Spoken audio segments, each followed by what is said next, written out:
नमस्कार, मी पंजाब डक. आज आहे 8 जुलै 2026 आणि आजपासूनचा परत एक अंदाज देणार आहे. आज देखील मी म्हटलं होतं ना की महाराष्ट्रामध्ये काही काही ठिकाणी खूप पाऊस पडणार आहे. मुंबई, पुणे, नाशिक, त्याच्यानंतर कोल्हापूर, महाबळेश्वर, नाशिक, तर ह्या पट्ट्यामध्ये सगळीकडे म्हणजे मी म्हटलं होतं ना 100 वर्षात जसा पाऊस पडला नाही तसा मुंबईला पडेल, महाबळेश्वरकडे पडेल, तसा पाऊस पडलेला आहे आणि तळ्यात पाणी येईल तर तसं देखील आलेलं आहे. मग आज आणखीन काय परिस्थिती येईल, शेतकऱ्याचे फोन येत आहेत. तर आज देखील 8 जुलैला देखील काय होणार आहे की पुणे जिल्हा, 2 जिल्हा, बारामती, त्याच्यानंतर इकडं अहिल्यानगर, संगमनेर मधले अकोले, शिर्डी, राहता, कोपरगाव, वैजापूर, गंगापूर, त्याच्यानंतर इकडं संभाजीनगर, जळगाव जिल्हा, धुळे जिल्हा, आज नंदुरबार जिल्हा देखील पाऊस जाणार आहे.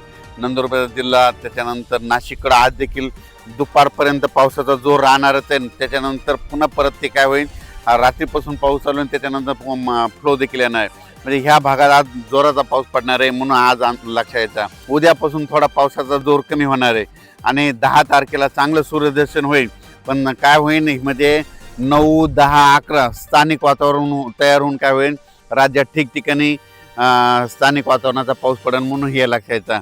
11 तारखेच्या नंतर चांगलं पुणे, नाशिक, मुंबई, त्याच्यानंतर कोल्हापूर, ह्या पट्ट्यामधलं काय होईल, तिकडलं वातावरण एकदम निवळून जाईल, क्लिअर होईल, मग चांगलं सूर्यदर्शन घडण, म्हणून हे अंदाज लक्षात यायचा. मुंबईला देखील काय होईल, 11ला चांगलं म्हणजे क्लिअर वातावरण होईल, म्हणजे एकदम असा पाऊस एकदम बंद झालेला दिसा आणि उद्याच्याला 9ला देखील कमी होईल, पण 10-11च्या दरम्यानमध्ये चांगला बंद होईल, म्हणून हे मुंबईकरांनी अंदाज लक्षात यायचा. आणि राज्यात इतर परिस्थिती बघितली तर पूर्व विदर्भ आणि पश्चिम विदर्भ, तर 6-5-11 जिल्ह्यामध्ये आज देखील काय होईल, तुरळक ठिकाणी पाऊस पडेल, म्हणजे सरी येतील, म्हणून हा अंदाज लक्षात यायचा.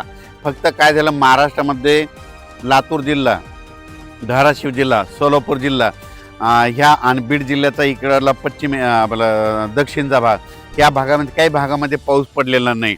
तर तिकडे काय होणार आहे, आता ह्या उद्याचा जे पाऊस आहे म्हणजे 9 जुलै, 10, 11, 12च्या दरम्यान स्थानिक वातावरण तयार होऊन तिकडे देखील काय होईल, हे पाऊस इकडला बंद झाल्यानंतर तिकडे स्थानिक वातावरणाचा पाऊस पडेल, पण एवढा खूप मोठा पडणार नाही, पिकाला लागेल तसा पडेल, सर्वदूर नाही पडणार, भाग बदलतच पडणार आहे, म्हणून हे अंदाज लक्षात यायचा. पुन्हा नंतर राज्यामध्ये काय होणार आहे, आपलं जुलैच्या शेवटच्या आठवड्यात परत एकदा असाच पुन्हा एकदा पाऊस येणार आहे, म्हणून हे लक्षात यायचं. त्याच्यानंतर काय होणार आहे, आता मध्ये 15-16 तारखेच्या दरम्यान राज्यात खूप काय मोठा पाऊस येणार नाही, फक्त असाच म्हणजे पिकाला लागेल तसा एक असा येणार आहे, एवढं म्हणजे आता अतिवृष्टीसारखा तसा काही पाऊस येणार नाही, म्हणून हे अंदाज सर्व शेतकऱ्यांनी लक्षात घ्यायचा. तर राज्यात मी म्हटलं होतं ना, निळवंडे धरण, भंडारा धरण, जे भंडारा धरण जे ते 11 TMCचं आहे, तर ते जवळपास आता 50% भरलं आहे. त्याच्यात जवळपास 6 TMC पाणी आलं आहे, तर आणखीन 3 TMC पाणी आजच्या पावसामध्ये येणार आहे तिथं.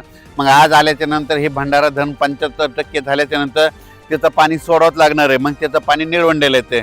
निळवंडे धरण 9 TMCचं आहे, निळवंडे आता जवळपास 45% आहे, मग तिकडे देखील पाऊस चालू आहे. आणि मग निळवंडेत पाणी भंडाऱ्यातून आल्याच्या नंतर काय होणार आहे, मग ते पाणी देखील काय होणार, जायकवाडीकडे, गोदावरी नदीकडे सोडावंच लागतं, कारण की 75% झाल्याच्या नंतर तेवढं ते कॅपॅसिटी ठरलेलं तेवढं धरण कोरडं ठेवावं लागतं, त्याचं पाणी लगेच गोदावरीत येणार आहे. आणि इकडून प्रवाह याचे नाशिकहून गोदावरी नदीला पूर आलेला आहे, 7,000 पाणी जायकवाडी दिशेनं निघालं आहे. आता ते श्रीरामपूरपर्यंत आलेलं आहे आणि तिथून 100 किलोमीटर आता ते पाणी आहे. तर आज रात्रीच्याला जायकवाडीमध्ये ते पाणी पोहोचत आहे, म्हणून मराठवाड्याचे जे तहान भागवणारे धरण आहेत त्याच्यामध्ये पाणी यायला सुरुवात होईल.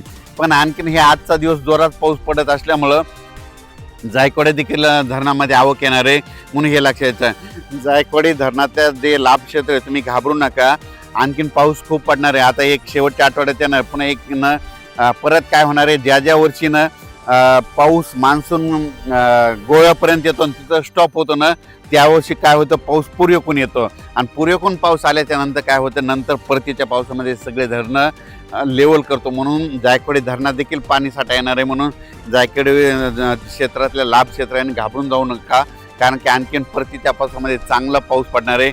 आता जुलैच्या शेवटच्या आठवड्यात एक चक्रीवादळ येणार आहे आणि त्याच्यात देखील बराच भाग कव्हर करणार आहे, म्हणून हे लक्षात घ्यायचं.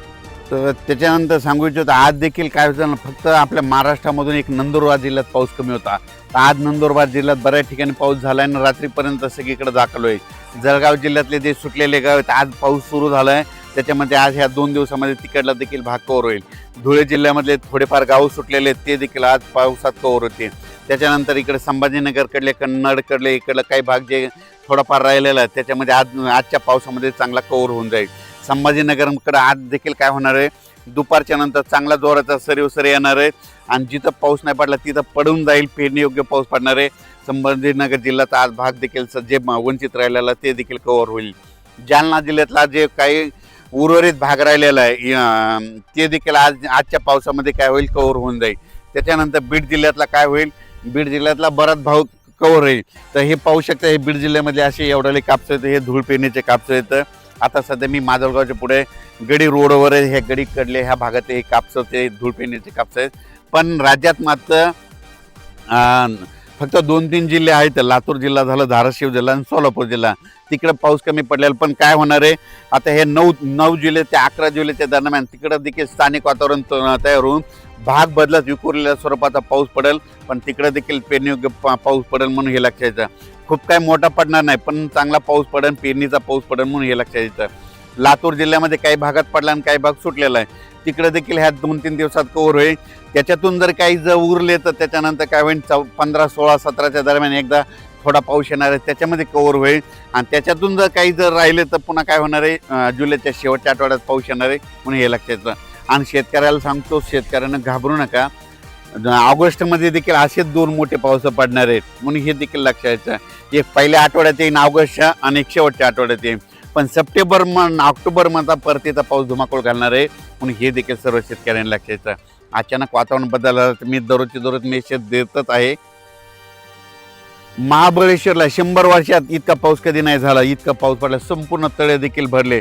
त्याच्यानंतर मी म्हटलं होतं ना, मुंबईला देखील 100 वर्षात पाऊस इतका पडला नाही तितका. आज मी सरासरी विचारपूस केल्याच्यानंतर तिथं जवळपास ह्या 8 दिवसाचा जवळपास 1200 मिलीमीटर पाऊस पडला आणि आज देखील पडणार आहे. मी म्हटलं होतं ना 1000 मिलीमीटर पाऊस पडेल तिथं, तर तितकी तिथं नोंद झालेली आहे काही भागातली आणि काही तर 1800 जवळपास गेलेला आहे. आणि आज देखील काय होणार आहे, नाशिक जिल्ह्यातनं आज देखील पाऊस राहणार आहे. संगमनेर, अकोले, इकडं अहिल्यानगर एक चांगला राहणार आहे म्हणून हे देखील सर्व शेतकऱ्यांनी लक्षात द्यायचं. त्या देखील भागात पाऊस पडणार. पण शेतकऱ्याला सांगू इच्छितो, काही भाग समजा बराच भाग पडलाय आणि 2-4 गाव सुटलेत. त्याचं कारण सांगतो. मे महिन्यामध्ये समजा मेच्या महिन्यामध्ये 15 मे ते 30 मे दरम्यान जर ह्या गावाला पाऊस पडणार, बाजूच्या गावाला नाही पडला, तर येणाऱ्या पावसाळ्यामध्ये ह्या गावाला दररोज पाऊस येतोय आणि त्या गावाला सोडून देतोय. मग त्या गावाला कधी पडणार, ज्यावेळेस पाऊस बदलून येतो ना त्यावेळेस पडतो. मग बदलून कधी, जर पाऊस मान्सून इकडून आलेला असेल, पूर्वेकडून आलेला, आपलं पश्चिमेकडून आलेला असेल, तर ज्यावेळेस समजा पूर्वेकडून पाऊस येईल त्यावेळेस त्या गावाला पडतो. म्हणून आता जे गाव वंचित राहिलेले त्यांना पूर्वेकडून पाऊस येईल आणि त्या गावची पेरणी होईल म्हणून हे लक्षात येतं. धन्यवाद.